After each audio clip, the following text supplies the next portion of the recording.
Hey guys! So by now you can probably tell that I like MMOs, and you can probably also tell that I like animals, and games that have a lot of animal related things.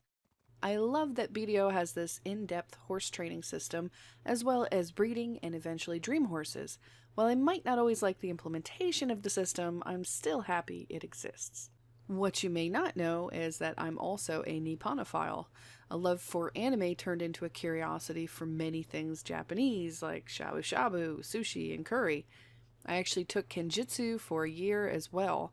Kenjutsu is the generic term for Japanese swordsmanship. I am still a member at my dojo, although I'm on away dues because I haven't had the time to go recently.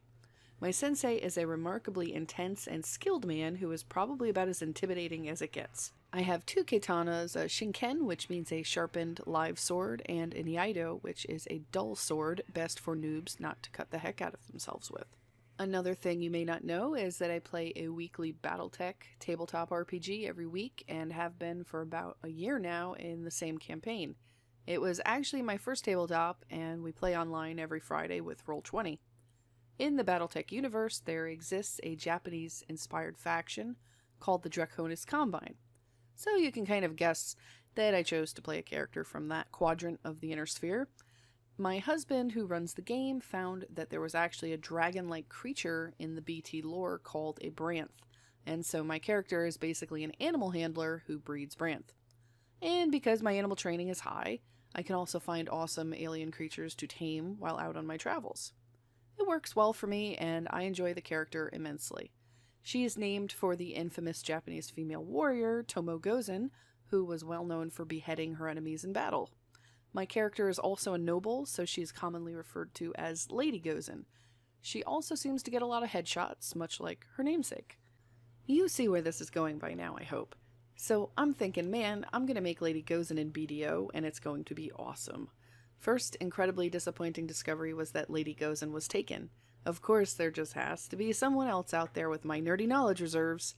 Tried Lady Gozen 2, taken. So I end up going with her full name, which is Mitsuko Gozen. Not happy about it, but oh well. I'm still pretty psyched. This is gonna be great. And I just couldn't wait to see what kind of costumes they're gonna have available after seeing all the incredible music costumes my husband had. And then I see this. What? I mean, well, that's kind of okay, but what's with all the legs showing? And then this. I mean, what kind of prissy crap is this? And this? Huh? Just looks like some kind of Chinese crap. What the hell? What? I mean, this is probably the best costume, but it's still nothing like what I would want to wear on my warrior swordswoman. For one, you would never have your legs showing like this. This is just stupid. Now compare that to what the Musa gets to wear. I mean, that's pretty freaking cool. That's really good. I mean, come on. Notice one thing? They're all wearing pants. Look at that. Look at that. Come on. I mean, not to sound like Sarah from the Labyrinth, but it's not fair. Seriously, what is this garbage? I get it that most people who play this game are guys, and a lot of guys like to play as girls so they can see TNA, but come on. You can at least add in something traditionally accurate, anything. How about a training uniform? How about even just one set that's actual armor? The only way you can get decent looking armor is if you use the stuff in game, and I'm happy that's an option, but I'm just incredibly confused as to why there is no cash up upgrade option. I want to look amazing, not just decent. All of the generic universal costumes look too much like European armor. It's just really frustrating to me. I didn't want to get into the whole "that's not realistic armor" argument, and I usually don't, but this is ridiculous. I decided that I had to make a stink so that Pearl Abyss might make something for those of us who actually want to play a female character as a female and not look like a Chun-Li bot. How are these outfits commanding the respect that a woman who can wield a sword deserves? Do you guys have any idea how hard it is to wield a sword? The discipline it takes to do it in a legit dojo? It's insane.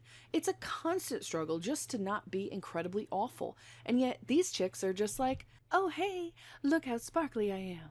It takes you forever just to learn how to draw and sheath your sword, and you know how they always show kids cleaning the floor in their dojo in animes? Well, I've actually done that, and it's not as easy as they make it look. You slip and fall a lot. I mean, I could go on and on here, but at the end of the day, I just want them to make something for me to buy that is not this colorful, ridiculous garbage. I want to look like a badass. Like this. Like this! I do not want to look like this. Ugh. So getting back on track from my rant, I decided to do some research into the history of this specific class as I've never heard the term Maehwa until playing BDO. I thought maybe it would enlighten me as to their costume choices. This is a Korean-made game, but it certainly seems to have a lot of outside influences, including European, Japanese, and a lot of Chinese as well. Looking at the wiki, it doesn't say much except that Maehwa might have meant the leader of the female warriors. Others say that it translates directly to plum blossom, which would make sense considering the awakened version is called a plum. Ona Bugeisha, or female samurais, are few in Japanese history, but there's Tomoe Gozen, as I already mentioned, as well as Nakano Tokeiko. In doing a quick browse for Korean historical women who were warriors, there was nothing. Most articles and relating information I could find involved women who were known for being beautiful, talented with poetry, painting, or music. All of the most notable Korean women mentioned are pictured being dolled up to the nines, not warriors. There seem to be a few Chinese lady warriors at least, but most of them are known for a more hand-related martial art like Kung Fu or Shaolin. Swords are mentioned at times, but it is not clear exactly what kind of swords they are using. One who became a pirate is using a rapier. Two pictures seem to depict a sword, but there is no specific mention in the wiki of what sword fighting Mulan used. After all, it is based on a ballad, so it's kind of hard to say. Okay, so let's figure out what kind of swords the Chinese used, and see if any of them look like a traditional katana, which is sure what it looks like to me that Maehwa is using, although it does look a tad short, but it has the same shape. After checking the wiki, it's further confirmation to what I thought. The Chinese did not use swords that look anything like katana. Korean swords start to look a lot more like the katana by the 1900s, and that they're curved. They also start off being used mostly by the Royal Guard, which is to say a commoner wouldn't have a sword like it. The blade length on these swords is nothing like the length of a katana either. They're much shorter. So what is my point in all of this? I know I've been going on and on about this for what seems like no reason.